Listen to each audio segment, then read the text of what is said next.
Hai lugurau, ang do story masitsma. Patanya haujang thangya bani. Bihibo thangpaya haujang lei thanglaba. Dana daumai serse mukam jukau istarkane. Chanjar khammane patanya mukam kurjabani mukam naifibala daumai ser rgau istarkane.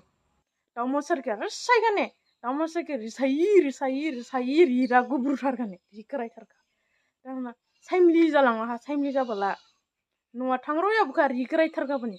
Dana bija kare saimliya jaka dinna faidau yakalaw boda dugur mane dikauri khane ode toast dada nuha jon hi dong dana herba kisim faiba nuwa duni sele kisim faiba ko tskane bira basare ang se graji tskane bi phai ra chiding du tsakane dugur la phai tskane toast la hambit du dana bila toast kawa khane basake andar bani dana basaila lang thase daunu ko bawda faidune dana bila nudara gamang khane hai nasa ba tskane ibla bakrang tskane nindrila tskane ninjulila tskane bi ibla yathe tskane hai ningla nasa ba dinla tskane bi